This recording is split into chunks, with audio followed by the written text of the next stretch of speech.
They told him he had 5 good years left. That was 15 years ago. He's still standing, still speaking, still living. This is Living with Parkinson's, the good, the bad, and the reality. A podcast about what happens when life throws you something incurable, and you fight back anyway. Hosted by Bryce Perry. Diagnosed at 40, 15 years into the battle. This is the truth behind the tremor. Let's begin. Yes, I have Parkinson's. And no, I'm not done yet. And if you've ever felt like this thing is shrinking your world, like your life is being written smaller and smaller and smaller print, I want you to hear this. Parkinson's doesn't get to write your ending. You do. So let's talk about how we keep moving forward, even when everything in our body is telling us to stop.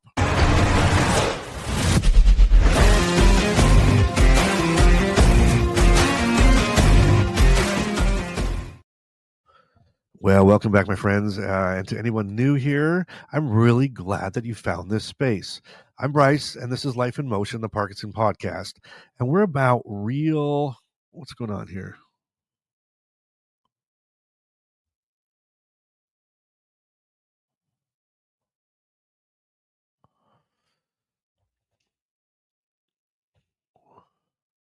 Well, welcome back. And to anyone new here, I'm really glad you found this space. I'm Bryce, and this is Life in Motion, the Parkinson podcast. And we're about real talk, real hope, and real community for people living with Parkinson's and those that love them. And hey, if you've been looking for something maybe a bit deeper than just watching these videos, listening to podcasts, then check out my Inner Circle. It's my private group. We do monthly live Zoom calls that honestly feel like my own support group. No pressure, no judgment, just a bunch of us doing life together. The next one's coming up soon, and I'd love to see you there. You can find the link in the description below, or you can, if you're on YouTube, you can click the join button. I'd love you to come join me. It's pretty awesome. And so we get to do life a little bit deeper, a little bit more intimate. And again, it's just us live, one-on-one. Let's hang out. All right, come join me. And also, let me just point one thing out. And thank you for those that have given some super thank yous or super likes or things like that, and that have joined the Inner Circle and maybe even the on and off crew. And again, you can get more information about that in the description. I just want to be real clear about something. All of the money that is raised, or if you sign up for pay for anything or the swag or whatever happens, all goes to Parkinson awareness and to get the word out and to raise some awareness for this thing. So not only do you get to hang out with me, you get to support a good cause. So anyway, let's get into this talk because now, it's like, why am I still standing? You know what I mean? Why am I still standing? I said, look, when I was 40 and I got diagnosed, and that was in 2010, I didn't tell anyone except my wife, my close friends, for 5 years. Not because I was in denial. Okay, maybe a little bit in denial, but mostly because I didn't want people to look at me differently. I didn't want those pity eyes. You know what those are, don't you? I didn't want people to start treating me like I was fragile. And truthfully, I didn't want to admit that I was scared. That took me a long time to realize that. I was freaked out. I was really, really scared. And, I was raised to be a tough guy, right? Hold it in. And so I was frightened. And see, the thing about Parkinson's is sometimes you look fine, right? And people don't understand what they can't see. I get stiffness, and that's my main symptom. I don't shake much. I freeze here and now. And again, it's getting more and more as time goes on. But when people find out that I have Parkinson's, they say things like, but you look so good. And I'm like, I know. Just kidding. Or my personal favorite, are you sure it's Parkinson's? Like I accidentally stiffened my whole body for 14 years now just for fun. It's meant to be a compliment. I get it. But it used to drive me crazy because I was struggling quietly, constantly. And it felt like nobody could see it. Matter of fact, it got so interestingly bad that I was actually moderating, Parkinson events, right? So I would have movement disorder specialists and, speech therapists and physiotherapists all around. And I was having like a fire, what do you call it?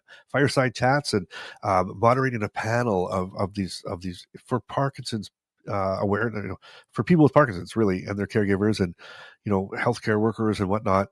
And, I'd get up, I'd host, so I'd kind of share my story a little bit. And then I would get up and do these panels. And on the panels, I'd be talking to a movement disorder specialist. And I would say something like, all right, let's talk about the tricks that you guys do, like why do you come out and meet us in the waiting room? That was I always make a joke to my movement disorder specialist. I said that first appointment I came, I mean, I got like the concierge service. It was like I had never had a doctor kind of walk right out into the waiting room, oh hi, your name is Bryce. Come on, let's have a walk down to my office. I'm like, what kind of place is this? It's kind of crazy, right? But now I know now what I didn't know then was that he was studying me the entire way. He was watching to see, oh, guess what? His right arm doesn't swing when he walks. Didn't even realize that. Oh, look at his little shuffle in his feet, and look where his balance is. So, you know, things like that are things that I could see, that my movement disorder specialist could see, and I'd be sitting in these events, and I'd have this movement disorder specialist. I'd make a joke like that, but about that. And so we are going through this whole thing, and after about an hour, I'd come off the stage, and I had people walk up to me, in the hallway, and go like, "Wow, that's really good. How do you have such a good grasp on people with Parkinson's? Do you have somebody in your family that has it?" And I'm like, "Pardon? Pardon me? What? What? My grandma had it. Yeah. Uh-huh. Yeah, but how do you know so much like about like the medication and what you're doing?" Like, I'm like, that was me. Like that was my story. And they're like, "Oh, I would never have known. Oh my God, I'm so sorry. I didn't mean to offend you." And I'm like, "What's going on here? Like, what's going on?" Anyway, so that always used to kind of drive me a little bit bonkers, right? And because again, I was struggling quietly and constantly and inside, and the more people do that, the more you feel like you're not seen. And that's tough. That's a tough place to be at, right? Is you're just feeling not seen. So there were moments early on, like quiet ones when no one was around, where I grieved my life that I thought I was building. I had a career I loved. I traveled a lot for work, but over time, those symptoms, the exhaustion, it made travel impossible, or at least the way I was traveling and the travel I had to do for that job. So I had to step away from the job in 2020, and I completely felt like a failure to me. I'd never left, like a job like that. Like I'd always, if I had moved on from a particular role or company or job I was in, it was because I was doing something better or bigger, right? And this was just like having to stop, and it really felt like failure. And it was like I was letting people down. It was felt like, Parkinson's was finally winning. That was 10 years in now, right? 10 years. And it took me 5 to get kind of used to where I was at. And then 5 years later, I'm feeling like, okay, it's beating me. It's beating me. But what I didn't know at the time was that leaving that job was the beginning of something else, something incredible. So I fast forward a little bit here. Today, I'm working with Parkinson Canada. I moderate these events. I speak out loud about the things that I used to hide. I get messages every day from people who feel seen by something I said. And it reminds me that I'm still doing meaningful work and I'm still making a difference, just in a completely different way than I had ever imagined. So, no, I'm not done. And if you're watching this right now, neither are you. Neither are you. There are still days when I struggle. Don't get me wrong. I'm positive. I'm Mr. Positive. I love it. But I still struggle some days, right? I take the medication every 3 hours, 7 to 8 times a day. And I don't plan meals around it, but I know I'm eating heavy protein meal. I take an extra dose. I carry the pill bottle cap with the timer now, because otherwise I'll forget when I took it, right? That's crazy. I don't even know when I took it or when. And that was a life changer. There's a link in the description below. And I'm telling you, if you forget your medication, I got to remember who put this in the comments. Somebody in the comments, oh my gosh, I owe you a lot, because this thing is insanely cool. I just picked it up, and it's like there's a little timer on it. It tells me when I took my pills last, like the last time I opened the bottle. And you can see that there, like that, I guess. What's that say? 36 minutes ago? I opened this bottle 36 minutes ago. So even if I forget that I took them, I can look at this and go, yeah, I did. I took them like 2.5 hours ago. Woo-hoo, right on. So now I carry that everywhere I go. It's crazy. It's a life changer. It's fantastic. Links in the description. Get one. I'm telling you, it'll change your life. And you know what? There's days that I feel stiff and stuck, and I don't want to move. And days when I see a photo of myself and I realize, as I told you in the last one, that my face isn't moving like it used to. That facial masking is subtle, but it's there, and it messes with my head more than I expected. But I still show up.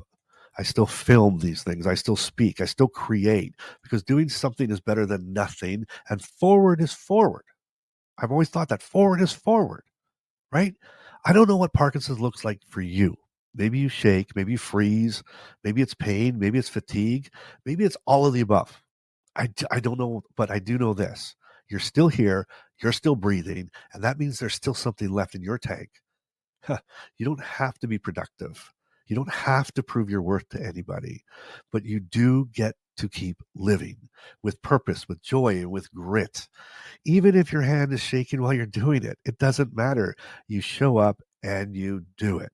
So no matter where you are in your journey, whether you just diagnosed or whether you've been like me, 15 years or 5 years or 10 years, or maybe you're 90 years old, maybe you're 85, maybe you're 30, right? We're all different. We're all there. But the one thing that we can all do together is we can stand up and do this thing. And know this, that this community around here is doing it. Look in the comments. I promise. Look in the comments. Look in the comments. They're doing it. They really are. And I want you to join that. Join in. And maybe you're a silent watcher. Maybe you're watching or listening to all these podcasts and you're not putting something in the comments. You're not getting involved. You're not joining the inner circle and stuff like that. Maybe today's the day. Maybe today's the day to say, you know what, I'm going to draw a line in the sand. I don't feel like it, right? I don't feel like it. I don't want to do it. I feel down. I feel depressed. Well, you know what? What do they always say? If you keep doing the same things, what is it? What is that thing? If you do the same things that you always have always done and expect something different, that's the definition of sanity. You just keep doing the same things, expecting something to change, and it never changes, right? And you'll just be stuck in a rut. And there's nothing wrong with that. There's no shame in that, because we've all been stuck in a rut before, and we sometimes will get into another rut. And that's why community is so important. That's why we're here. That's why I do this, to throw you a lifeline, to throw my hand. How can I help? Because I know what it feels like. So yeah. Guess what? I have Parkinson's. And no, guess what? I'm not done yet. When do you say that? I have Parkinson's, but I'm not done yet. Maybe shout it from the rooftops. I have Parkinson's and I'm not done yet. I'm not done. Right on. It's exciting. I'm not done. Not done. Oh, I love it. And if you needed someone to say that out loud today, then let this be it. You're not done. You still matter. You still have something that only you can offer. And we need that. And we need you. We really do. And if this episode gave you something to hold on to, let me know. Drop me a line in the comments. Let me know. Tell me what keeps you going. And hey, don't forget to check out that inner circle. I'm telling you, the monthly Zoom call, it's one of my favorite parts of the month. We talk, we laugh, we share. And you know what? We share what's really going on. And we do it all together. The next one's coming up soon. I'd love to see you there. Subscribe if you hadn't. Join the community. Like the video if it hit home with you. Please like it and share it with somebody who needs to hear this today. You're not done yet. See you next time.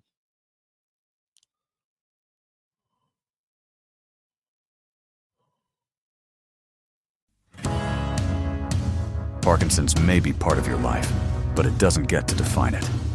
Thanks for listening to Living with Parkinson's, the good, the bad, and the reality. If this episode moved you, helped you, or reminded you you're not alone, share it with someone who needs to hear it. Want to go deeper? The Inner Circle is waiting. Monthly Zoom calls, 24/7 community, and a direct line to Bryce. You'll find the link in the show notes. Until next time, keep showing up and keep doing life today.